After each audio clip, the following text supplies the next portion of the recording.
5 akar permasalahan konflik pada kamp pengungsi Palestina Ain el-Hilweh di Lebanon.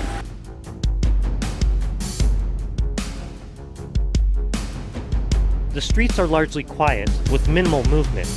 As we speak, we can still hear gunshots behind me from the camp's direction. All parties are cautiously waiting for the outcome of the diplomatic.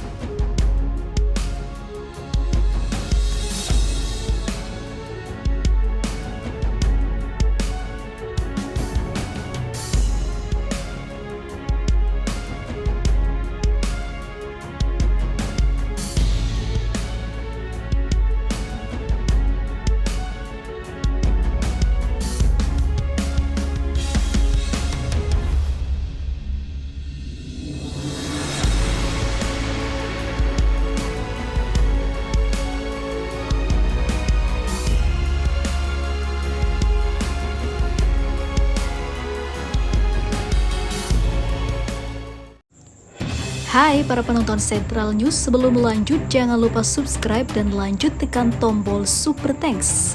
Tombol Super Thanks ada di atas tombol subscribe. Jika Anda ingin mensupport channel kami menyajikan berita yang paling Anda tunggu-tunggu. Terima kasih.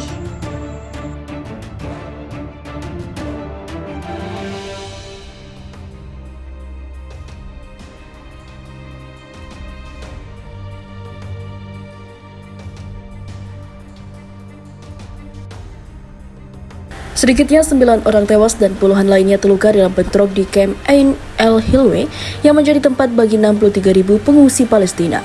Pertempuran 3 hari antar faksi Palestina di Ain el-Hilweh, kamp pengungsian Palestina terbesar di Lebanon, menjadi perhatian banyak pihak.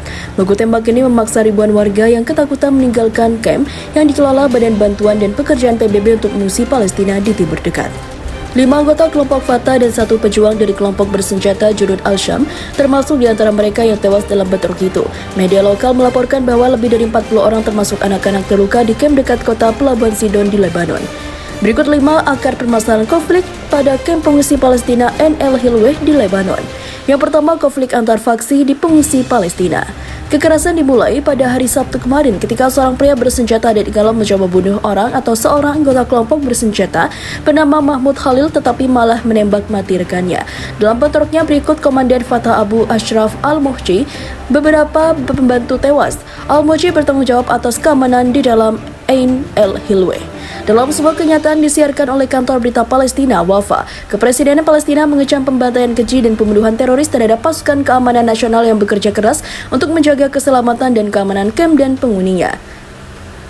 Kamp padat penduduk telah menjadi tempat pertikaian sengit antara faksi-faksi Palestina selama beberapa dekade. 2. Para pengungsi Palestina yang ditindas Israel. Seperti banyak kamp pengungsi Palestina lainnya di Lebanon dan negara-negara tetangga, Ain el-Hilweh didirikan pada Nakba 1948 yang berarti malapetaka. Nakba adalah pengusiran setidaknya 750.000 warga Palestina dari rumah, desa, dan kota mereka oleh milisi Zionis selama pembentukan negara Israel. Ain el-Hilweh awalnya didirikan oleh Komite Palang Merah Internasional dan sebagian besar pendukung awalnya mengungsi dari kota-kota pesisir utara Palestina. Penghuni kamp termasuk sejumlah besar pengungsi Palestina yang terlantar selama Perang Saudara Lebanon. Yang ketiga, jumlah pengungsi terus bertambah karena konflik Suriah. Populasi pengungsi di Ain el-Hilweh terus bertambah setelah 2011. Ketika Perang Saudara Suriah pecah setelah Bashar al-Assad menindak protes anti pemerintah, jutaan orang mengungsi, termasuk pengungsi Palestina yang tinggal di Suriah. Kamp ini dikelilingi oleh tembok besar dan akses terbatas bahan yang digunakan untuk bangunan dan juga konstruksi diatur oleh tentara Lebanon yang mengelola beberapa pos pemeriksaan yang mengarah pada kamp tersebut. Keempat, tidak ada jaminan keamanan dari tentara Lebanon. Karena kesepakatan lama, tentara Lebanon tidak memasuki kamp dan menyerahkan keamanan internalnya di tangan faksi Palestina di dalamnya. Keamanan di 11 kamp pengungsi resmi terdaftar di bawah UNRWA di seluruh Lebanon berada di tangan kelompok dan faksi Palestina. 11 kamp tersebut menampung hampir setengah juta warga Palestina. Mereka hidup dalam kondisi jorok di bawah berbagai batasan hukum, termasuk tentang sedikit pekerjaan-pekerjaan. Yang kelima, kekerasan yang sudah menjadi tradisi. Ain el-Hilweh telah menyaksikan banyak ledakan kekerasan selama beberapa dekade. Kamp tersebut telah menyaksikan pertempuran faksi yang telah menjadi medan perang antara faksi Palestina dan pasukan Lebanon. Pada tahun 1974 selama Perang Saudara Lebanon, puluhan jet tempur Israel membom dan memborondong kamp pengungsian Palestina di Lebanon, terutama kamp Ain el-Hilwe. Beberapa orang tewas dan puluhan lainnya luka-luka dalam apa yang pada saat itu diyakini sebagai udara terberat dalam sejarah kamp pengungsian di Lebanon.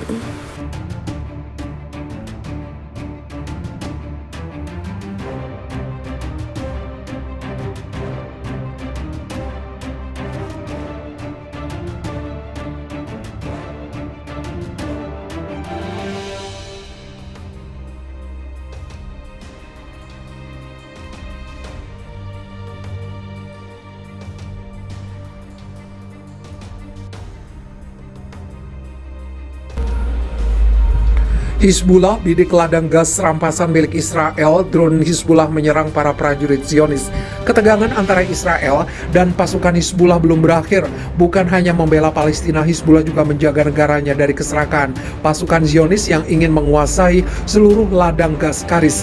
Pertumpahan darah pun pecah membuat pasukan Zionis sampai saat ini waspada ganda ketika berada di wilayah gas ini. Tahun lalu Hizbullah Lebanon berhasil menerbangkan 3 drone di atas ladang gas Karis di Laut Mediterania. Setelah operasi ini berakhir, Hizbullah mengumumkan bahwa operasi ini berhasil dari pesan yang diinginkan telah sampai ke pihak lain.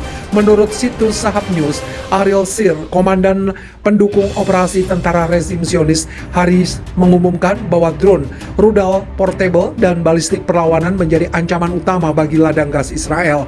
Ariel Sir menyatakan bahwa hampir 70% listrik Israel bergantung pada gas alam dan aliran gas akan terputus jika ladang gas menjadi sasaran.